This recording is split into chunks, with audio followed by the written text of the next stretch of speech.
анхаардаг вэ?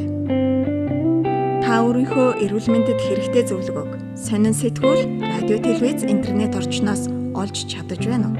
Хэрвээ та энэ асуудлыг төдийлөн анхаарч шийдвэрлэж чадахгүй байвал манай нэвтрүүлгийг сонсоорой. Бид танд мэрэгжлийн эмчийн зөвлөгөөг хүргэх болно. Танд асуулт байна уу?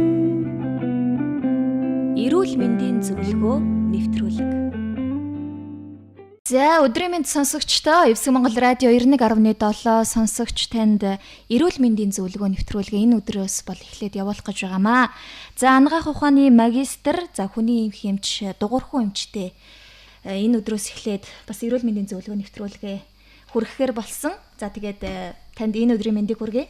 За танд ч гэсэн энэ өдрийн мэнд хүргэе. За мөн одоо фэм сонсон суугаа тийм ээ. Жолооч нартай болон залуучуудаа за эрүүл мэндийн боловсруулалтаар шимтгэн сонирхож сууж байгаа бас бусад бүх одоо насны хүмүүст бол одоо энэ өдрийн мэнд хүргье. Чамд гэсэн өдрийн мэнд хүргье. За баярлалаа. За өнөөдрөөс эхлээд бас хоёулаа бол эрүүл мэндийн зөвлөгөө, эрүүл мэндэд одоо манай монголчуудад тулгамдаад байгаа эрүүл мэндийн асуудлыг хоёулаа бол ярьж сонсогчдод бол хүргэхээр болсон. За тэгэхээр өнөөдөр бас яг эрүүл мэнд гэж яг юу юм бэ? Энэ талаар хүн болго мэддэг хэрнээ яг ийм байдгийг шүү, тийм байдгийг шүү гэдэг мэдээллийг бол бас сайн мэддэггүй шүү дээ, тийм ээ. Тийм учраас бас хоёул яг эхний дугаар учраас бас яг эрүүл мэнд гэж яг юу юм бэ гэдгийг бас та сонсогчдод хүргэхгүй юу? За тэгэхээр ер нь бол эрүүл мэнд гэдгийн талаар бас үзэгчд маань болон сонсогчд маань тийм ээ. Ингээд бол надаар хэлүүлдэггүй бас сайн мэдж байгаа. А гэхдээ бас мэдэхгүй байдаг нэг зүйл нь юу гэхээр хүмүүс нөгөө бие мах бодийн хувьд л эрүүл байдгийг бол эрүүл гэж ойлгож байдаг. Жишээ миний элэг зүрх бол одоо тийм ээ өвдөхгүй байвал би эрүүл гэж боддог. Гэтэл бол дэлхийн эрүүл мэндийн байгууллагын гаргаснаар бол хүний бие болоод сэтгэл хоёулаа эрүүл байж ажил тэр хүнийг эрүүл гэж хэлэх гээд байгаа. Сэтгэл санааны хувьд бол яах нь ямар нэгэн стресс, гутрал тийм ээ болоод босоод энэ сэтгэл санааны хувьд бол таагүй байдал байгаа бус хүмүүсийг бол эрүүлэх гээд байгаа. А ингэнгүүд яг эрүүл хүн гэдэг ямар хүн байна вэ гэхээр ерөөсө хүүхдүүд л болж тарах гэдэг. Одоо жишээлбэл сэтгэл санааны хувьд харьцангуй стресс багтай тийм хүнийг л одоо яг 100% хүнийг бол эрүүлж хэлэх гээд байгаа. За харьцангуй бас яг сэтгэл санааны хувьд бол бие махбодтойгоо зөрчилдөж байгаа энэ тохиолдол бол нийгэмд их байгаа учраас яг эрүүл хүн гэдэг тодорхойлолт бол орохын тулд их хэцүү байгаа л да. За би бас нэг юм сонсч ирсэн юм байна. Хүнд болохоор яг 80% яг тийм зөв талын энерги, за тэгээ 20% бас одоо буруу талын энерги байдаг гинэ. За тэгээд хүн яг юунаас өвчлөөд байна вэ гэсэн чинь тэр 20% буруу энерги буруу ашигласнаас болоод тэр 80% энерги рүүгээ илүү дамжуулаад тэгээд энэ өвчлөл бол их үүсээд байна гэдэг мэдээллийг бас сонсч ирсэн юм байна. Тэгэхээр бас эрэг энергитэй бийж бас эрүүл байх нэг үндэс болно гэсэн үг юм. За тэгэхээр сүүлийн үед бол хүмүүс бас энерги тэр далд ухамсар бясалгалаа тийм ээ ийм их зүйлүүд бол өөрсдөө бас өвчнөдтэй холбоотой маа гэж бол ярьж байгаа. Зарим хүмүүс бол энерги гэхлээр одоо нөгөө хүний аавра гэрлэн бүрхүүл гэж маш олон төрлийн юм ярьдаг л та. За миний хувьд бол одоо өөрөө нөгөө бодит буюу объектив шинжилгээ ухаанд суурилсан хүн учраас тиймэрхүү зүйлийг бол одоо ерөнхийдөө бол яг бас одоо ихтгэл үнэмшлийн хувьд бол яг бас нэг нүдэнд харагдаж гарт баригддаг учраас бас яг сайн энийг бол тайлбарлаж бол мэдэхгүй. А гэхдээ таны яриад байгаа энерги гэдэг байгаа тэр зүйл бол өөрөө сайн одоо үлийг бодох, сэтгэл санааны хувьд их амар амгалан, амьдралын хувьд өөртөө ихтгэлтэй тэ сэтгэл готролгүй тийм хүмүүсийн харьцангуй хараад байхад өвчин хэмжээ тусах магадлал их бага байдаг. Ер нь хавдраар онцлогдоод ирж байгаа хүмүүсийн хувьд аваад үзэхлээр ер нь бол нэг юм меленхолик тал руугаа буюу их одоо сэтгэл готролтой, дуу цөвтэй хүнд өөрийнхөө байгаа бодлыг хэлж чаддаг улсуудын хувьд харьцангуй хавдар өвчин хүрчихэд маш хурдан хугацаанд хорвоогоос явцдаг. Харин эсрэгээрээ одоо сангвиник флегматик төрлийн буюу тийм өвөрмөц сэтгэл санааны хувьд бол их одоо хөөрөө буюу те одоо маш их одоо ийм хүлээж авах чадвар өндөртэй тийм хүмүүсийн хувьд харахаар одоо би эдгэн гэсэн итгэл үнэмшлийнхаа үр дүнд өөрснөө нөгөө өвчнөө ялан туулах тийм бол байдал анзаардаг. Тэгэхээр юу яалтчгүй одоо сэтгэл санаа гэдэг бол нөгөө бүх юмыг эмчлэх хүч нь байгаа юм л да. Энэ одоо өвчтэй хүнд бол одоо гидснэ өвдөж байгаа хүнд бол парацетамолыг батлаазол гэдэг өгөхөд эмчлэгддэг. Тийм онгоо хүртэл байдаг шүү дээ. Ер нь онгооч байна, амьдрал дээрч байдаг. Бас ийм хөрмөс тохиол байж ирсэн өөр хангай амьгт нэг одоо нэр усын хэлээд яг уу эмгтэй жирэмсэн гэд ирсэн. Гэтэл яасан гэсэн чинь бид нар нөө эхо шинжилгээгээ үтсэн чинь нөгөө хөвлөд нь ямар ч ураг байгаагүй. Тэгсээр нэг эцнийг томорцсон. Тэгэд бид нарыг л одоо хөвлөдөх ургийг авчлаа гэж өөр бол тэр шүүх шинжилгээ бүх зүйлээр явсан. Гэтэл яасан гэхээр бод байдал дээр нөгөө хүмүүс маань жирэмсэн бочлоо гэдэгтээ бат итгэсэн байсан. бат итгээд тэрнгээр өөрийнхөө оюун санааг удирдах, тэрнгээр өөрийнхөө дааврын тогтолцоог төвчүүлж өөрийн умааг томруулсан байж байгаа. Тэр хоосон умаа томорсон байх нь шүү дээ. Тэр юу гэх нь сэтгэл зүй гэдэг бол өөр ийм хүчтэй. Хүний бие махбодод бол ийм хүү тохиолдол их гардаг л да бас. За тэгэхээр радио сонсогч та бүхэн бол манай 70 14 20 66 гэсэн утас руу бас холбогдоод өөрийнхөө асуухыг хүсэж байгаа асуултуудаа асууж болно. За мөн www.evseg.mongol.cg-ийн сайт руу ороод бас өөрийнхөө асуухыг хүсэж байгаа асуултаа. За мөн манай Facebook хуудас руу болох Evseg Монгол гэсэн пэйж рүү ороод асуухыг хүсэж байгаа асуултуудаа асуугаарай гэж сонсогчдод хүсэж байна. За тэгээд хоёулаа өнөөдөр бол ходоодны өвчлөлийн талаар бас ярив тийм ээ. Ягаад гэх юм бол одоо илэгний өвчин бол номер 1 бол өвчлөл болоод байгаа тийм. За энэ үүний дараа бол ходоодны өвчин. Тэр дундаа бол манай монголчууд ходоодны өвчнөөр бол өвчлөгсдийн тоо бол маш их болж байгаа. Тийм учраас хоёулаа ходоодны өвчний талаарх мэдээллийг ходоодны өвчний талаарх мэдээллийг бас хоёулаа хүргэе л да. За тэгэхээр ходоод маань өөрөө бас яг ямар бүтцтэй юм бэ? Эхлээд бас бүтцийн талаар ярьсан дээр гэж бодож байна. За тэгэхээр ер нь бол одоо ходоодны өвчний талаар маш олон хүмүүс одоо зайлшгүй мэдэх шаардлагатай. Одоо шил хеликобактерийн гэдэг хүн амнаас дам нөлөөллөөр тэмээд оргоны дос уулаалгийн өглөө өлөн дээр одоо би одоо ийм тийм юм уулаа яах вэ их ходоод гэл одоо маш олон тийм буруу зөв мэдээлэл фейсбુક болоод бусад сошиалууд ч юм ингээ цацагдж идэг л. Тэгэхээр ер нь яалчгүй ходоодны өвчний хувьд бол насварлалтын хувьд бол монголчууд дэлхийд нэгт байгаа. Ходоодны өвчин насварлалтаар. Дэлхийд нэгт байгаа. Харин өвчлөлөөр болохоор өмнөд Солонгос ус нэгт байдаг. Яг өвчлөлөөр. Манай монголчууд болохоор яг өвчлөөд насварлалт гэдэг зүйлээр дэлхийд нэгт байдаг. Ходоодны хорт хавдрынхаа насварлалтаар бол дэлхийд хоёрт байдаг бид нар. Тэгэхээр ер нь бол монголчууд бол ер нь ходоодоор их явдаг гэсэн үг байх нь шүү дээ. Тийм учраас эрүүл ходоодтой хүнийг олоход том бэрх болчих. Дуран шинжилгээ гэдэг үзэхэд ямар нэгэн байдлаар улаат шархалсан, өрөвсөн гэсэн юм онш байдаг. За тэгэхээр ер нь бол маш зөв асуултыг асууж ийн л да. Жишээлбэл одоо ходоодыг өвчнийг ойлгохын тулд эхлээд хүний анатом, физиологи буюу тэр бүтц нь ямар байдгийг бэ гэдгийн талаар ярих нь зүйтэй. Гэхдээ яг одоо сонсогчд маань бас анатом гэхлээр одоо ойлгохгүй ч болно те. Ярихлаар бас нүдэнд нь буухгүй байгаа шүү дээ. Ходоод яг ямар хөө байдаг гэж. Тэгэхээр энэ бол ходоод бол ойролцоогоор бол 1.5 кг орчим зүйлийг бол өөртөө агуулгах чадвартай. Ер нь бол тийм одоо хөндийлэг бүтцэж болж болно. Хөндийлэг сав тийм ээ савлаг юм бүтц шүү дээ. Шош шиг хэлбэртэй тийм ээ.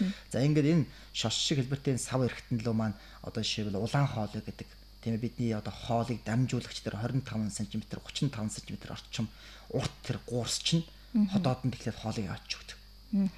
Түүнээс гараад ходоодноос цаашлаад нарийн гидс гээд үргэлжилсэн 4-5 м урт гидсгсэн юм хоёр гуурсныг басны ходоодны хоёр талаас нь залгаж байдаг гэж ойлгуулна. Энэ хоёр гуурс турбааны голдонд байдаг нэг басны агуулгах хэсэг бол ходоод юм байна. За ходоодны бүтцийг бол нарийн ярих юм бол ер нь ходоод бол өөрөө асар их булчиндаг хэрэгтэй. Булчинлаг. Тэгэхээр энэ булчингууд бол бусад одоо булчингоос юугаар ялгаатай гэхээр хүний оюун санаанд удирддаг юм булчин байдаг. Шүүмэл та бол гараан одоо ингээ булчингаан чангалахад удирдах болж гинөө. Гэтэл ходоод чинь та ходоодоо хөдлөх боломж байна уу? Одоо жишээлбэл өөрөө одоо зах зээл дээр. Тэгэхээр энэ булчингууд хүний оюун ухаанд захирагддаггүй буюу бидний одоо нөгөө өөрийн өвөрмөц хоёр дахь тарих гэдэг ургал мэдрэлийн буюу одоо нөгөө бидний автоматар удирддаг энэ тарих зохицуулж байдаг. Ходоод. Тэр булчин бол өөрөө өвөрмөц юм булчингууд байдаг. Таш өө хөндлөн цаграг эргэсэн юм олон төрлийн булчингууд байдаг л да. Энэ булчингууд маань яадаг вэхээр одоо та нар жишээлбэл энэ цементний одоо эргүүд холддог машин байдаг шүү дээ. Эргэлдээл зураа явж идэг. Тий, яг түүн шиг л одоо бүтцийг эргэлдэл хийчихдэг одоо. Дээрээсээ доош нь байнга юм эргэсэн, холсон, гутгсан нэг ийм хөдөлгөөнийг хийхэд зориулагдсан юм булчинлаг хэрэгтэй байхгүй юу? Юу гэхээр зэрэг ходоод дотор одоо мах, гурил, будаа янз янз юм орж ирнэ.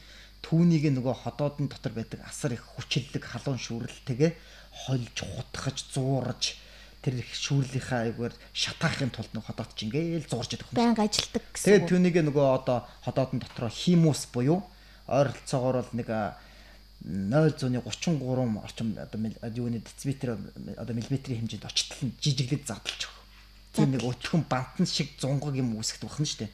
Тэхийн тулд одоо ингээл хольж утгаад байж идэх байна шүү дээ ходоод маань. За ингээд энэ одоо хольж утгасан зүйлийгээ боломжийн болчвол 100 грамаар нь цаашнаа нөгөө нарийн гиц гэдэг байгаа нөгөө үргэлжилж байгаа гуурс руугаа баг багаар хийчих шүү дээ. Баг багаар.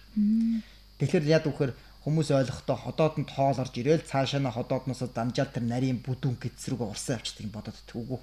Эхлээд ходоодон дотроо тэр чинь заавал хиймүс буюу нөгөө бантан шиг болох те зутан маягийн бүтцтэй болно ходоод чинь тэгээд хольж зуурж утгаа жижиглчдэг. Ингээ баг багаар 100-100-аар нь яг нарийн гэц рүү дурлдаг. Ингээ тэр орсон 100-гийн нарийн гэц цус руугаар шимэж орж идэг. Тэгэхээр энд юу ярих хэрэгтэй вөхөр нөгөө булчин гэдэг зүйл ярих шаардлагатай байна. Ходоод нь цааш нь 12 хуруу гэц рүү буюу нарийн гэц рүү ороход тэр одоо шууд 12 хуруу гэц рүү урсаж орохгүй байх бүтцийг бүрдүүлж яадаг тэр булчин байдаг. Энэ булчин хэрвээ сул байх юм бол шууд ходоодонд орсон хоолцоо доош нь яах нь 12 гэц рүү нарийн гэц рүү урсан авчих уу. Тэгэхээр чи нөгөө нэг хоол чинь жижигдэхдэггүйгээ нарийн гэц рүү урсгах ходоо нарийн гэцэнд бол ачаал өгдөг. Тэгэхээр энэ булчинг бол зайлшгүй хэрэгтэй байдаг. Энэ булчин ямар хүмүүс суларсан байдаг вэхээр айраг их уудаг хүмүүст суларсан байж байгаа. Жишээлбэл одоо та нар яагаад айраг их уудаг гэж. Чи одоо жишээлбэл одоо айраг ууж байгаа хүний та нарыг анзаарч ирсэн бол чи хөдөө очиод чамд айрагаар шахчихсан хүмүүс. Шахчихсан. За тэгэхээр одоо нөгөө хүмүүс чинь нэг учиргүй 1.5 юм амар том аягтай л одоо айраг уулгадаг штэ. Тийм. Тэгээ уухлаар ууж чаддгүй. Жохон ууж байгаа л яг ходоод руу ингээ орохоор нэг хорсоодж байгаа юм шиг тийм мэдрэмж төрөөд. Ходоод ч ингээ цэрийчдэг үстэй. Тийм нэг сонир. Гэтэл хажууд чинь чамаас туранхаа нэг жоохон биетэй тийм ээ хөдөөний нэг залуу орж ирэл яах нь 1.5-ыг нэг дорч уугаагаар авчдаг үстэй хэлчихв. Тэ? За юун сүртэй чи одоо арчаагүй хотынхан гэл одоо нэг ярьдаг штэ. Гэтэл яадаг вэхээр нөгөө одоо айраг их уудаг хүмүүсийн хувьд яадаг вэхээр ходоодон дотор маш их эзлэхүүнтэй шингэн 1.5 литр орчим шингэн орнож ярьж штэ. Тэгтэл энэ шингэн эзлэхүүнтэй шингэн орж ирээд их хэмжээтэй байсаар хагаад нөгөө доор нарийн гэцгээд байгаа тэр нөгөө орж идэг тэр хэсгийн амсар дээр байдаг булчингууд нь тэр их даралтыг тесрэхээ болоо сүулдэ булчсан сул тавьчихдаг байхгүй.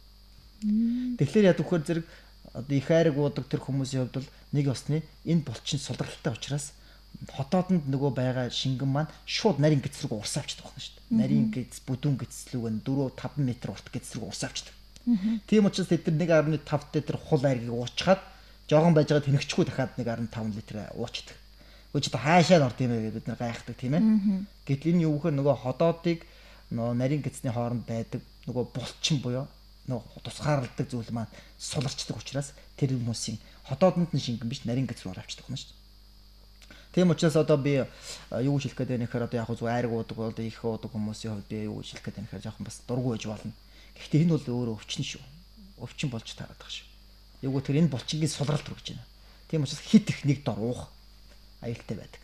Энэ хоёрдугаарт нь юу гэхээр би бас хоёрдогч бас булчин ярих хэрэгтэй. Би хэлсэн шүү дээ ходоод руу хоёр талаас нь гуурс буюу турба залгацчихад голд нь бол байж идэг. Тэгвэл доотлынх нь тэр турба нь бол ерөөс тэр нарийн гэц гэж яриад шүү дээ. Тэрний амсар дээр булчин буюу крант байх нь. Гэтэл дээр нь яг одоо ходоод руу орж иж байгаа бас нэг гуурс байгаа шүү дээ. Тэр чи юу лээ? Улаан хоолойны яг тэр хэсэгт бол бас агшигч булчин байдаг. Энэ агшигч булчин бас яад вөхөр шууд бас ходоодноос улаан хоолойноос юмрууд чөлөөтэй бас орж ирэхгүй. Буцаад улаан ходоодноос улаан хоолой руу хоол орохгүй байх тийм булчингууд байдаг. Энэ булчин бол сүүлийн үедэд суларч байна. Энэ булчин сулрах юм бол юу үүсэж ийн гэхээр цээж гашуун оргилт гэдэг өвчин үүсэж байгаа.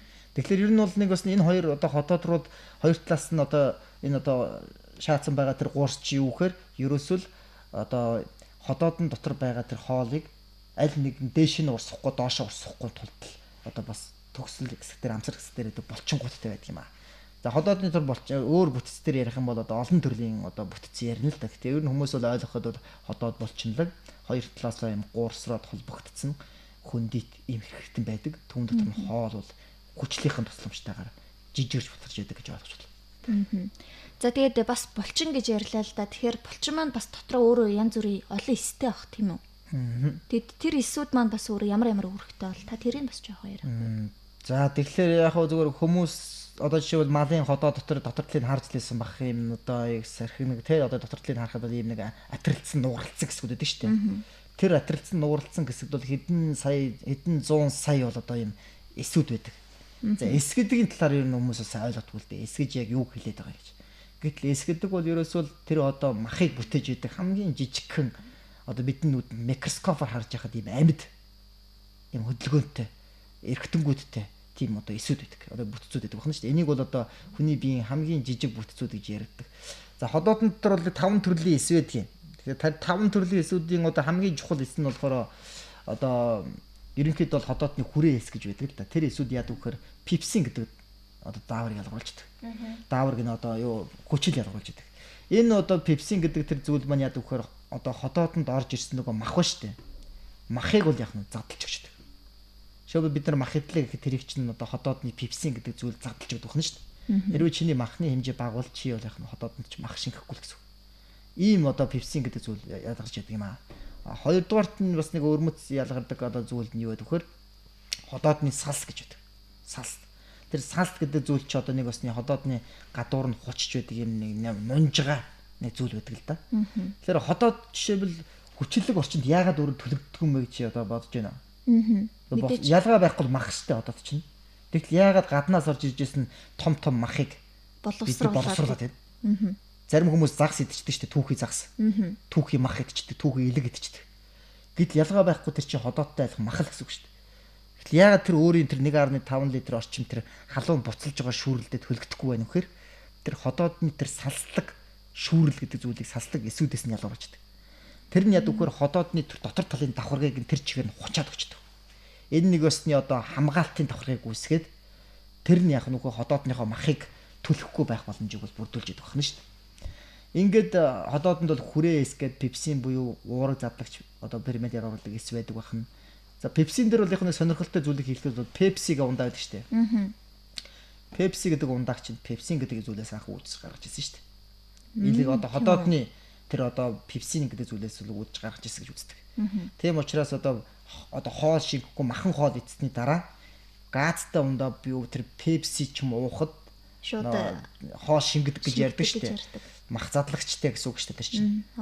Тийм тэгэхээр нөгөө одоо пепси гэдэг ундааг пепсин гэдэг тэр одоо хотоодны одоо тэр өрмөц хүчил одоо мах задлагч уураг задлагч тэр ферментийн үүднээс гаргаж авсан гэдэг юм түүх хүртэл байдаг. Энийг бол одоо бүр монсын захирал хүртэл ярьж ирсэн. Тэгэхээр яг зөв газтай ундааг хүмүүс яагаад нөгөө хоол шингэхгүй үедээ уудаг вэ гэдэг чинь нөгөө маха задлахын тулд луугаад байна шүү дээ. Пепсин гэдэг дааврыг нь одоо нөгөө хүчлийг нь ялгуулах зорилгоор үүсдэг. Гэвчлэнгээр яг зөв бидний одоо заавал мэдэхгүй ч гэсэндээ яг мэдэх хэвээр хэдэн зүйлүүд бол яалчгүй энэ байдаг л да. За Евсэг Монгол радио 91.7-г сонсож байгаа сонсогч та манай Facebook пэйж болох Евсэг Монгол за мөн 70142066 за мөн www.evsegmongol.cgmn гэсэн сайт руу ороод бол өөрийнхөө асуухыг хүсэж байгаа асуултаа асууж болно шүү. За өнөөдөр бол бас хотоодны өвчлөлийн талаар сонсогчдод бас хүргэж байгаа. За ингээд хоёулаа бас хэсэгхэн завсарлаад эргээд студидд олццгаая.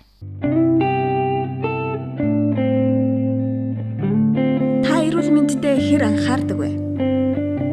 Та өөрийнхөө эрүүл мэндэд хэрэгтэй зөвлөгөөг сонин сэтгүүл, радио, телевиз, интернет орчноос олж чадаж байна уу? Хэрвээ та энэ асуудлыг төдийлөн анхаарч шийдвэрлэж чадахгүй байвал манай нэвтрүүлгийг сонсоорой. Бид танд мэрэгжлийн эмчийн зөвлөгөөг хүргэх болно. Танд асуулт байна уу? Эрүүл мэндийн зөвлөгөө нэвтрүүлэг. За өнөөдөр бол сонсогчдод бас хотоодны өвчний талаар мэдээллийг бас сонсогчдод өгч байгаа. За хоёулаа бас үргэлжлүүлээд хотоодны байршлын талаар бас багахан сонсогчдод хүргэе. Яг хаана байршдаг, ямар эрхтнүүдийн голд оршдог гэхэлчлэн байршлын эхлээд бас сонсогчдод өргөсөн дээр. За байршлын хувьд бол бас сонсогчд маань бас харьцангуй бас бич мэдж байгаа шүү дээ. Энд ч одоо хотоод өвдөж чинь үгүй гэдэг тий. За ер нь бол одоо аюулхай буюу бидний одоо яг өвчүү тийм ээ. Яг өвчүү гэж ярьдаг. Өвчүүний доод ирмэг одоо хавиргануудын мөгөөртөө огтлцах гэсэн. Ер нь тэр хавцаад ихэвчлэн хотоодны 80-90% нь бол байж идэг хотоод маань. За хотоод бол одоо хоол идэг байхад бол агшаад таны атгсан гар хэмжээтэй нэг жижиг юм болно. Хоол идсэний дараа тэр чинь сунаад бүр хэвлийн хөндий хүртэл очиж болно. Доош нь хүүснээс чинь доош хүртэл унжаад явах нь шүү дээ одоод чинь. За яг хүмүүст бол байрлалын хувьд бол одоо бас нэг мэдэх ёстой зүйл нь юу байдаг вэхээр нөгөө өвчл.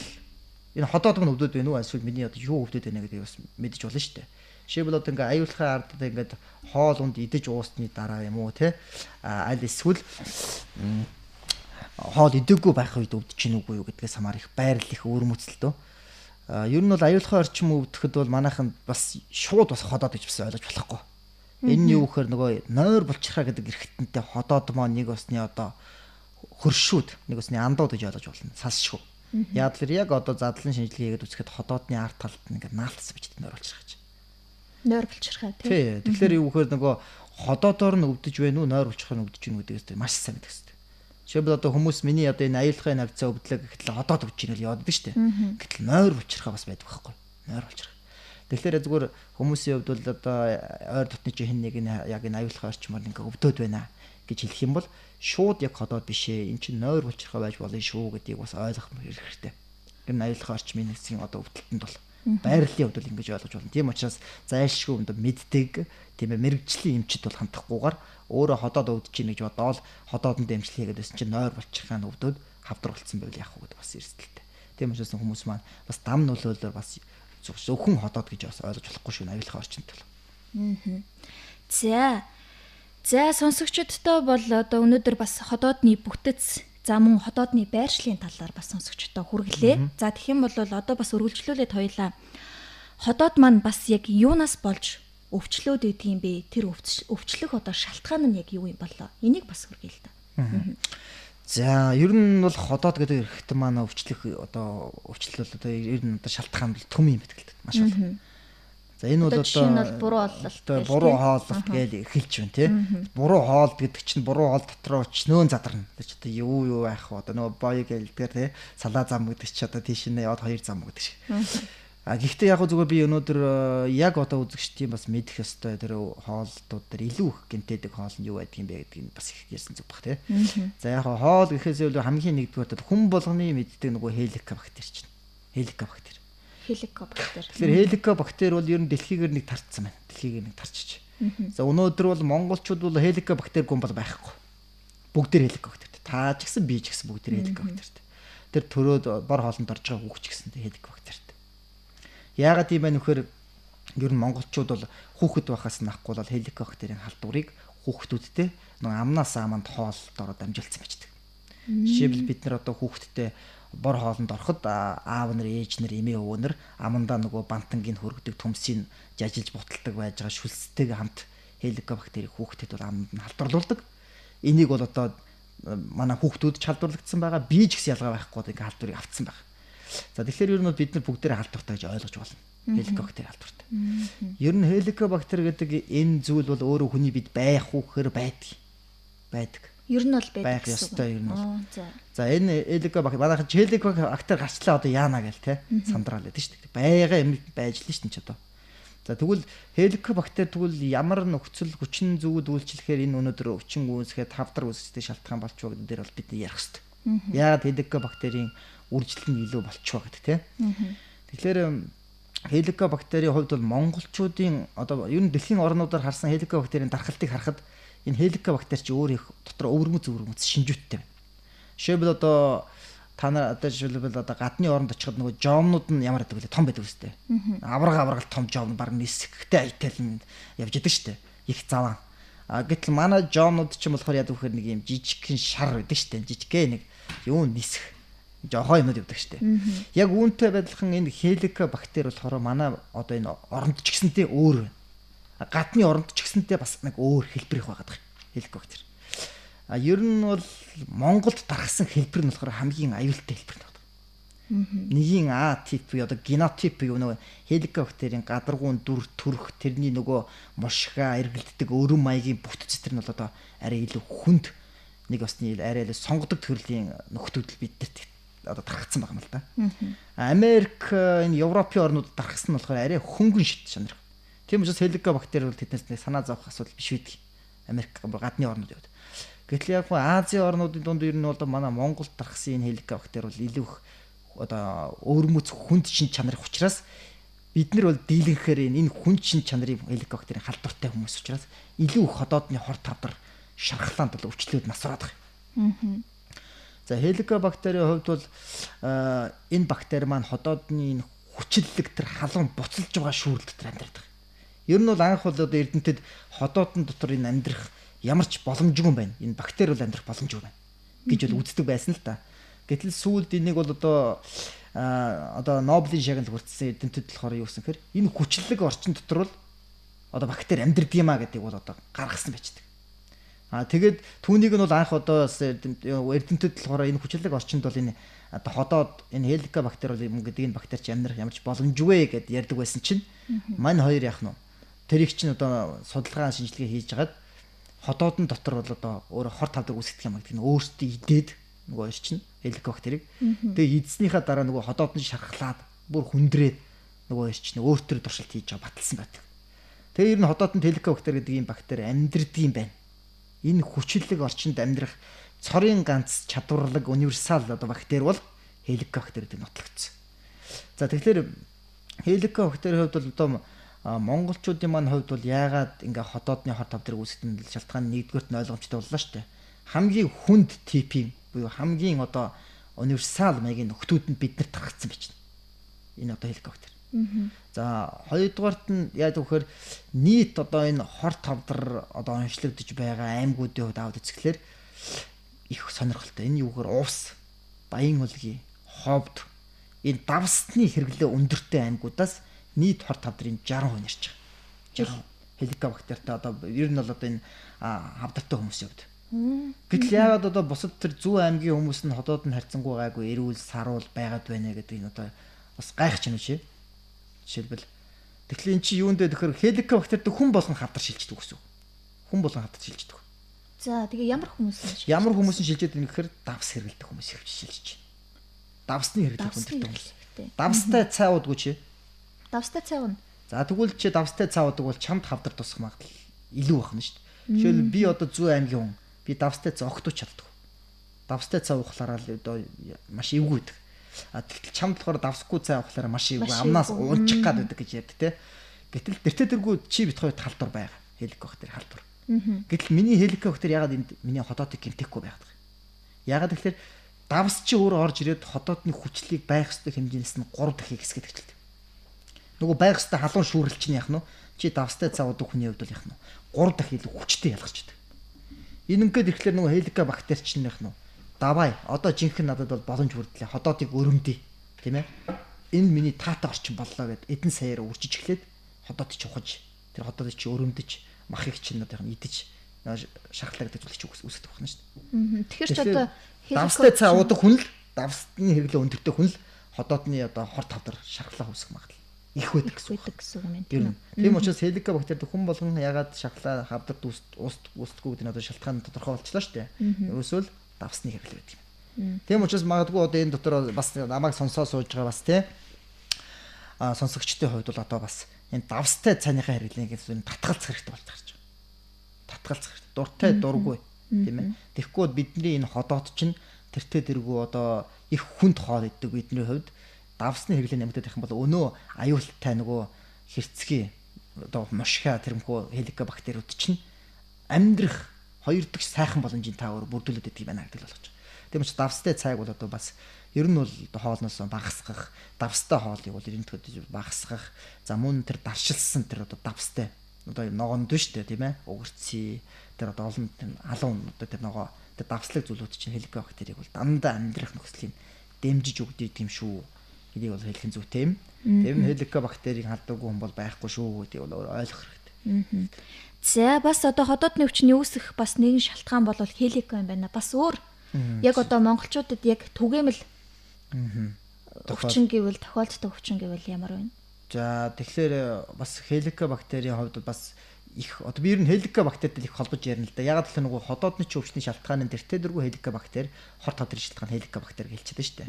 Тэгэхээр тийм учраас хеликобактер хүн болгон байдаг. Гэхдээ ягаад хүн болгон тусдаггүй гэхээр нөгөө шалтгаанууд нь бол хеликобактер хүнийг идээд байна гэж ярьдэн шүү дээ ходоодыг. Тэгвэл яг үүний гадна давсны дараагаар юу ордог вэхээр энэ хонсон хоол ордог. Хонсон хоол. Хонсон хоол. Юу гэхээр хонсон хоол идэхэд одоо жишээлбэл өмнөх өдөр нь байсан хоол шүү дээ гуралтай шүл. Тэр гуралтай шүлийг одоо бид нар халаагаад иддэг тийм ээ. Тэгэхээр бүр өмнөх өдрөөсөө илүү гоё амттай юм шиг санагдав. Гоё амттай болдог. Гэтэл яд үхээр нөгөө энийг чинь 1860-ад оны үед Германы эрдэмтэд бол нотолж ирсэн. Энэ үхээр өглөө босоод нөгөө одоо жишээ барааны шилэнтэх хоолоо харсан чинь нөгөө хоол нь тал байсан хоол нь дүүрсэн байсан. Гэхдээ энэ ч одоо юу вэ? Энд чи хөөчдгийн багтаага гайхаад нөгөөд чинь нөгөө микроскопт үтсэн байна л дээ. Тэгсэн чинь яасан гэхээр нөгөө микроскопт харсан чинь нөгөө хоолны дотор нь хэдэн 100 сая тонны бактери үржигдсэн байсан. Хэдэн 100 сая тонны бактери. Тэр хоол яах нь хонжох тэр үед нөгөө бактериуд агаарт байгаа бактериуд тэнд нь үржигдсэн байсан байна шүү дээ. За ангиуд нөгөө нөхөрч яасан гэхээр нөгөө хоолоо халаасан баг. Буцлагсан баг. Тэгээ буцалгаад утсан чинь нөгөө хоол нь доторх нөгөө бактерийг нь үтсэн чи бактери нь устцсан байсан байхгүй үхсэн байсан.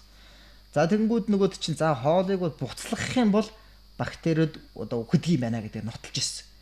Гэтэл яасан гэхээр тэр буцлагсан тэр хоолны дунд бас нэг өвөрмөц төрлийн бодисууд байсан нь юу гэхээр бактерийн хор байсан. Хор байсан. Липоподисахаридын олон төрлийн хорнууд тэр бактериуд бутлаад нөгөө нэг буцалж явах үедээ үхэж явахдаа өөрийнхөө хорыг задлаад үхчихдэг байна ш. Үхэхдээ үхэр бууга тавина гэдэг шиг. Тэгэнгүүт чинь одоо бид нар гуралтай хоолыг өглөө нь халаагаад идэхлээр илүү гоё амттай болдог. Нэг бас бид нар бактерийн тэр ялгаруулсан хор нь тийм гоё амттай болгодог байна шүү дээ хоолыг. Тэгэхээр бид нар одоо халаасан гуралтай шөл халаасан тэр одоо хоолыг идэхэд их гоё өвөрмөц амт байдгийн учир нь тэр нөгөө бактерийн нэг өсний үхэгдсэн хог шаарыг нь л одоо тэр амт тийм гоё байдгийг бүрдүүлдэг байна шүү дээ. За ингээд яд өгөхөд тэр нөгөө нэг одоо хог шаар болсон тэр одоо хонсон хоолн доторх тэр олон зуун сая бактерийг бидэнд идээд гэлтэнгүү тэр маань өгөхөр орж ирээд нөгөө хеликобактери чинь найзууд нь болно шүү дээ. Андууд нь болно. За ингээд нөгөөс нөгөө хеликобактериуд чинь яах нь давраал нөгөө хэдэн байсан одоо орж ирсэн хэдэн зуун сая бактерийн түүхий хоол унд элдвийн тэр хог шаарыг нь ашиглаж тэ ходоодыг одоо идэх боломжийг бүрдүүлж эхэлж байгаа. Хеликобактерид бол хоёр дахь түүхийд нь болж орно л доо. Тийм учраас бид нар одоо энэ хонсон хоолноос аль болох бол одоо татгалзах хэрэгтэй. Хонсон хоол. Тэгэхгүй бол энэ одоо аюултай байна. Ер нь бол одоо хонсон хоол иддэг хүмүүсийн ходоод нь хэцүү болсон байж байгаа. Энэ одоо би араад практик анзаарж байхад. Тийм учраас аль болох бид нар хонсон хоол биш шинэ хоолыг идэж явах хэрэгтэй. Гуансны хоолнууд бол ихэнх нь хонсон хоол байгаа шүү дээ. Чанар матуу гуансны хоолнууд бол яа дүүгээр өмнөх өдөр нөгөө махан боловсрогдсон те байдаг юм уу те бэлтцсэн юмнууд дандаа хонсон юмнууд. Тэгээд яа дүүгээр нөгөө бид нэр гуансанд нөгөө хоолыг шарж уураад дотор талд нь хонсон хоолтойгоо юм иддэг. Тэгэхээр гуансны хоолоор бид нар бас их хонсон түүхий хоолоо юу хонсон хоолыг иддэг нь нотогж байгаа учраас аль болох өөрөө гэртээ хоолоо хийж явах хэрэгтэй гэдэг нь л одоо яг тэр даруйд нь л халуун хоол хийж байгаа юм. Хамгийн зүг болчиход байна л да. Хеликобактерийн хувьд бол. Бид нар ч бас нөгөө гуанзанд орохоор за шинэ хоол идчихин гэж бодоод идээд идэг. Тэд нар бол бас хонцоо хоол тийм үү? Тэгээ бас мэдээж тэгж бас бүгдийг үгүйсэж болохгүй л дээ. Зарим нь. Ер нь бол зүгээр бэлэн болцсон тэр одоо бэлтгэгдсэн тэрхүү одоо салаадууд те гүзэний салаад, элдвийн одоо те юу гэдгийг шин биш махнуудын дотор нь болцсон ч гэдэг юм уу тийм бэлэн болгоцсон юмнуудыг бол бас ер нь жоох эвгүй штэ. Бишгэ мишгэ зарж яд штэ өмнөх өдөр нь орж ирсэн л байж идэл гэж байждаг те. Тиймэрхүү зүйлүүд бас эвгүй шүү. Тийм тэрийг бас ойлгож бас жоохон одоо гуансны хоол идэхээс жоохон татгалцаарай гэж л одоо хэлмээр байна. За. Шалтгаан дээр бас яг өөр бас мэдих бас нэг зүйлүүд байдаг л да. Энэ юу гэхээр зэрэг одоо энэ газтай төрлийн ундаанд орж байгаа. Газтай ундаанууд. Ер нь газтай ундааны талаар ер нь одоо юу гэж бодож байна та? Газтай ундаа ерөөхдөө бас юу байдаг шүү дээ. Уухаар ингээд дахиж уумар санагдаад нэг тийм л мэдрэмжийг их өгöd байдаг. Өдөр тэр нь хэд удаа газтай ундаа очив. Ер нь ууч юм уу? Сүүлийн үед бол яг газтай ундаанаас ер нь бол их татгалздаг болсон. Тэгээд зүгээр нэг шүүс мүс маягийн юм уудаг болсон. Тэрнээс биш бол өмнө нь бол яг кола уучаал дахиад яг кола уумар санагдаад яг тийм үе бол байсан. Одоо бол гайг болчиход байгаа. Зөв. Тэгэхээр одоо эхнэлгсэн эрдэм шинжилгээний үндэсний төв дандаа ходоод нь цоорцсон хүүхдүүд ирж байгаа. Хүүхдүүд. Тийм. Яг хэд 5 6 дугаар ангийн хүүхдүүд, 7 8 9 дугаар ангийн хүүхдүүд нөгөө PC тоглоомд донтцсон. Тэгээд тоглоомныхаа үеэр юу иддэг вэхээр дандаа бэлэн хоол болоод газтай ундаа уудаг. Ер нь хоолтны болцсон байж байна. Тэгэхээр газтай ундаа яагаад өнөөдөр ходоодны энэ цооролтонд хүртэл үүсэх шалтгаан болчихоо гэдэг. Тэгэхээр зэрэг өөрөө газтай ундаа чинь болохоор нүүрс хүчлэлтэй байдаг. Нүүрс хүчил. Дээрээс нь фосфорын хүчил байдаг. Фосфорын хүчил. Дээрээс нь нимбэгний хүчил гэсэн 3 төрлийн хүчлийн агуулмжтай ундаа байдаг. За тэгвэл ходоод өөрөө ямар орчинтэй гэсэн үг? Ходоод ярианаас зүгээс ойлгосон бол жишээлбэл одоо ходоод бол хүчлэг орчинтэй шүү дээ. Хүчлэг халуун шүүрлэг орчин. 1.5 литр орчим хүчлэг шүүл ялгардаг гэж би хэлж штэ. Гэтэл энэ хүчлэг шүүрэл дээр чинь дахиад та 1.5 литр кола ч юм уу те Sprite ч юм уу энэ хүчлэг шингэн уувал юу болох вэ? Нөгөө ходоодны чинь хүчил гэдэг зүйл чинь бүр тамтаггүй их болно штэ. Бүр одоо байх хөстэй хэмжээс их болно. Ингээд ирэхлээр нь яадаг вэхээр нөгөө ходоодны нөгөө би хэлсэн штэ ходоод өөрөө нөгөө махлаг эрэхтэй байд мөртлөө яагаад хүчилдээ төлөгдөхгүй байна гэхээр гадуур нь хушиж байдаг санс буй юм зунгаг шингэн байдаг гэж ярьсан. Энэ шингэн нөгөө 1.5 литр хүчлэл барих хэрэгтэй болохоос ш нэмэлт 2 литр 3 литр хүчлийг барьж чадахгүй. Ганцтай ундаа уух үед яд вөхөр нөгөө хүчил маань улам хүчтэй болоод галт тул дэлбэрнэ гэдэг чинь тийм амар хүчтэй болно гэсэн үг. Тэгэхээр нөгөө нэг ходоодны нөгөө маха хамгаалж яадаг салслаг шүүрлүүд маань тэр хүчлийг нь тэсвэрлэхгүй болсноор шууд хайлж эхэлдэг. Ингэснээр яд вөхөр ходоодны цэвэр мах нь гараад ирдэг цаанаас. Инглэр яд юм. Ходоод чинь тэтгэдэг махыг боловсруулах чадaltaй юм чинь те. Өөрийнхөө ходоодыг уусгаад чанаад буцалгаад ирнэ гэсэн. Тэгэхээр яг ходоодны мах чинь болоод ирэхлээр шархална, улайн, тэгээд тэр шархалсан тэр хэсэг нь цоорно. Ингээл одоо нэхнэлсэн ядам шижлэгийн урдсанд одоо төвд маань маш олон 100 хүүхдүүд энэ газтай ундаанаас болж ходоод нь цорч эхэлж байгаа. Ирж байгаа. Тийм учраас бид нар ялангуяа энэ одоо ходоодны өвчтөй юм уу, альсвал цээж гашуу өргөдөг ч юм уу юм одоо эрсдэлтэй бүлгийн хүмүүс бол газтай ундааг бол юу н аль болох татгалзаж болох хэрэгтэй байгаа юм. Ингэхгүй бас их эрсдэлтэй бол байгаад байгаа юм л да. За, Евсэг Монгол радио 91.7-г сонсож байгаа сонсогчдод баярлалаа. Тэгээд өнөөдөр бас сонсогчдод бол ходоодны бүтэц, байршил, за мөн үүсэх шалтгааныг бол сонсогчдод хүргэлээ. За ингээд хэсэгхэн хугацааны дараа бас сонсогчд маань бас асуулт асуусан байна. За энэ асуултыг бас хариултыг хоёлаа өгье тийм ээ. За тийм. За.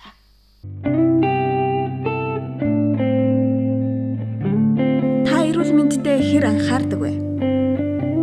Та өөрийнхөө эрүүл мэндэд хэрэгтэй зөвлөгөөг сонин сэтгүүл, радио, телевиз, интернет орчноос олж чадаж байна уу? Хэрвээ та энэ асуудлыг төдийлөн анхаарч шийдвэрлэж чадахгүй байвал манай нэвтрүүлгийг сонсоорой. Бид танд мэрэгжлийн эмчийн зөвлөгөөг хүргэх болно. Танд асуулт байна уу? Эрүүл мэндийн зөвлөгөө нэвтрүүлэг.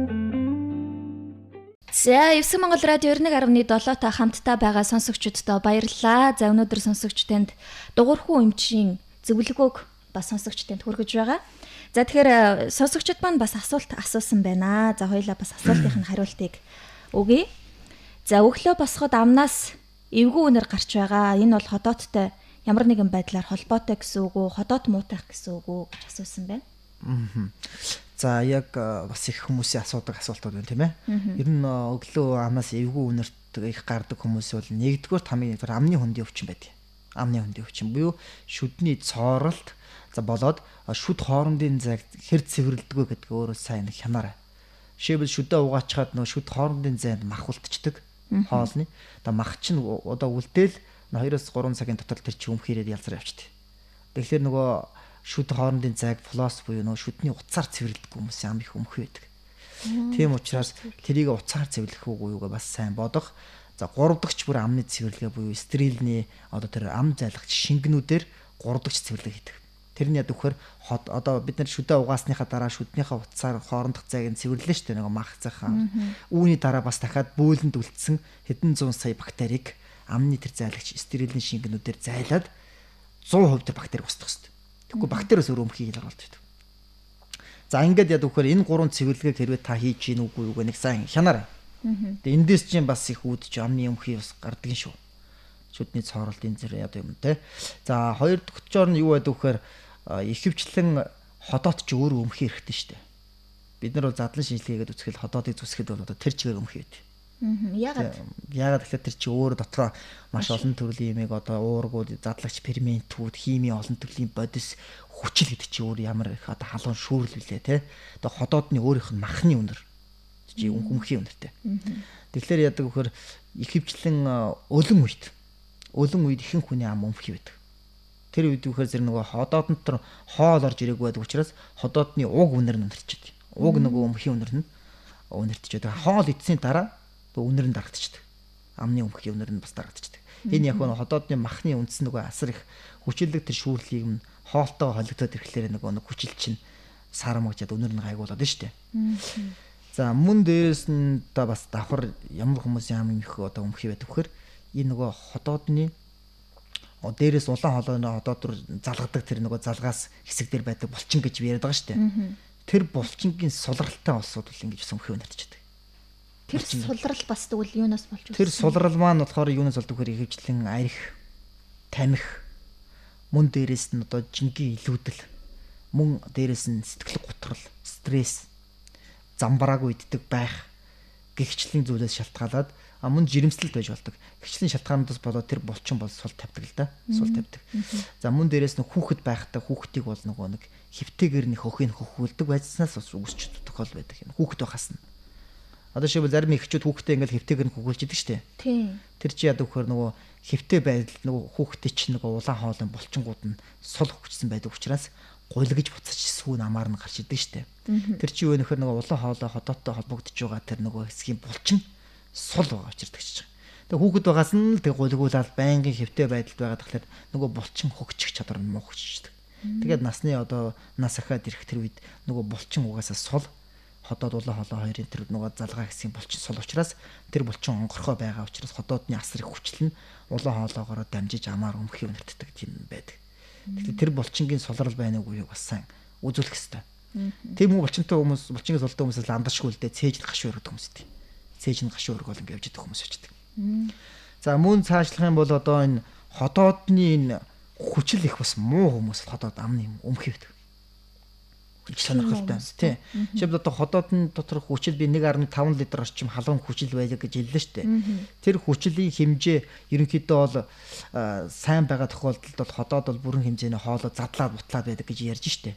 Гэтэл хүчил 1.5 биш 500 мл орчимтэй ялгардаг хүмүүс байдаг шүү дээ. Тэгэх юм бол орж ирсэн хоол ерөөсө шингэж өгдөг. Тэгэхээр нөгөө хоол чинь ходоод дотроо байсараа сүултээ нөгөө ялзраад өмх ирээд бошуухан задарч өгөхгүй.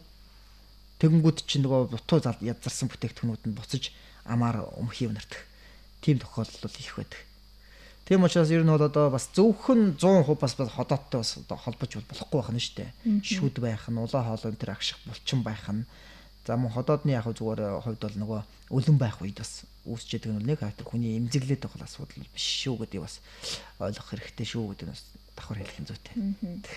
За хэрвээ та бас өглөө юм мэдээгүй гараад гарсан бас амнаас ч эвгүй өнөр өнөртэй тах юм бол энэ бол энгийн нэг асуудал юм биш үү. За хэрвээ бас өдөр юм идчихэд амнаас нь эвгүй өнөр өнөртэй тах юм бол энэ бол ямар нэг асуудалтай ч холбоотой л гэсэн үг юм байна тийм ээ. За баярлалаа. За дахиад нэг асуултаас ирсэн байна. За.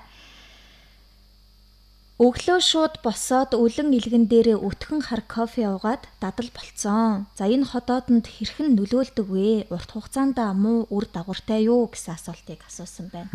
Ерөнхийдөө бас кофе хүмүүс их уудаг шүү дээ тийм ээ. Тэгэхээр яг хоо кофе бол өөрөө бол одоо хүмүүс ач тусын хувьд бол 10 ач тустай байдаг. Ач тусыг нь манайх яриад байдаг шүү дээ. Фэйсбүүкээр, сошиалоор, телевизээр мэдээлэлээр кофений ач тус нь юу байт ингээд ач тусыг яриад байдаг боловч нөө сөрөг талын ерөөсөө ярьдаггүй.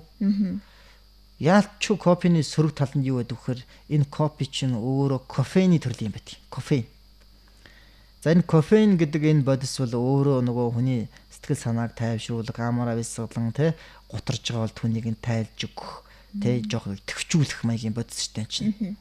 Жоохон сэтгэл гутралтай бол тэрийг углаад сэргэлдэг ч юм уу. Ийм одоо дофамин маягийн тийм одоо зүйлтэй. Гэтэ маш бага тунтай. Тэр кофеинууд нь бас давхар хүний сэтгэл санааг идэвхжүүлэхээс гадна яд вэхээр ходоодн дотор орж ирээд нөгөөдөг чинь цусанд орно шүү дээ кофеин чинь. Тэнгүүдээ цусны дотор орж ирэнгүүд яд вэхээр буцаад цусаараа дамжаад ходоодныхоо нөгөө өрмөц хүчил ялгаруулдаг эсүүд дээр хурж ирээд ходоодны хүчлийг нэмээд өгдөг. Тэгэхээр нэг кофе их уудаг хүн бол ходоодны хүчил их байдаг хүн гэж ойлгож байна.